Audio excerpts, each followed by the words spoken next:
tuto pour ceux qui auraient des difficultés avec GeoGebra ou qui malheureusement ne l'auraient jamais étudié, ou alors s'ils n'ont pas tout à fait bien écouté en classe. Nous allons placer d'abord un point qui va s'appeler C, puisqu'ici il y a déjà 2 points qui sont placés qu'on ne voit pas, et que je pourrais vous montrer ici par affichage. Vous voyez, il y a 2 points qui sont placés là, tac, A, B. On n'a pas besoin de les voir, on les cache. Ensuite, segment de longueur donnée 10.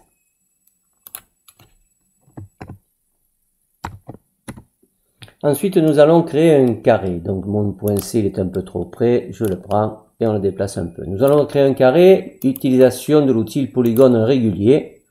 Évidemment, 4 côtés, comme chacun sait.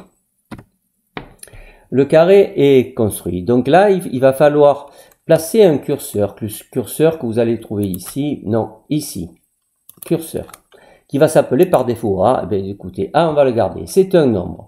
Le minimum de la valeur 0, le maximum 10, et l'incrément, c'est-à-dire le pas, 0.1, c'est-à-dire on va travailler tous les millimètres.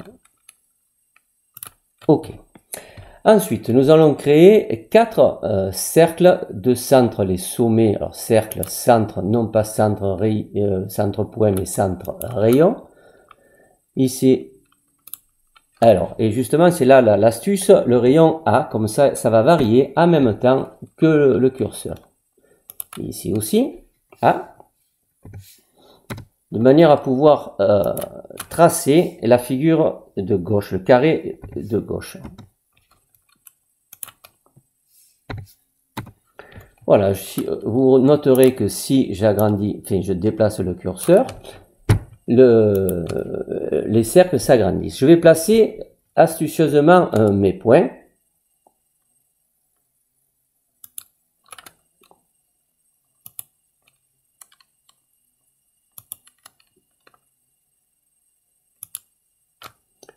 Ensuite, qu'est-ce qu'on nous demande? On nomme, si A est un côté de l'angle droit du triangle, l'autre côté c'est 10. Alors je vais prendre par exemple ce triangle là, vous voyez, vous avez A ici, et là vous avez B qui vaut 10 moins A. Notez le code couleur, le B vous le retrouvez ici en bleu, et là c'est en rouge. Donc,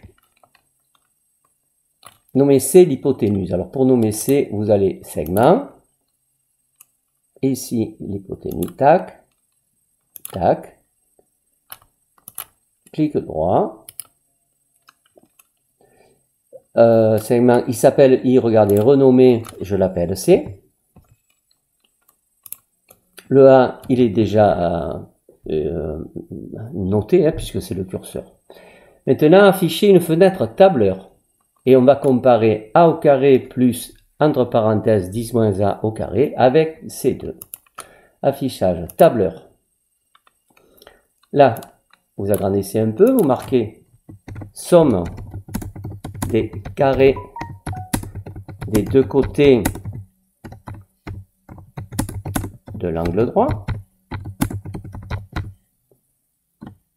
Alors, c'est égal à, c'est-à-dire le curseur, donc au carré, plus,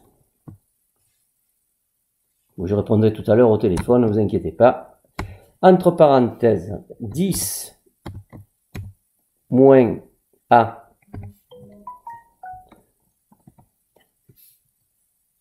accent circonflexe de pour le carré. Et ici, vous allez marquer l'hypoténuse, ou plutôt l'hypoténuse au carré. Non, c'est pas ça. Attendez, renommer, annuler, ici. Carré de l'hypo... Ah. Carré de hypoténuse. J'ai malheureusement appuyé sur une touche qu'il ne fallait pas. Et vous marquez simplement égal C accent circonflexe 2 pour le carré. Que constate-t-on? Eh bien que dans un triangle rectangle, la somme des carrés des 2 côtés de l'angle droit est égale au carré de l'hypoténuse. Vous allez dire, oui, mais si on fait varier le curseur. Ben justement, regardez.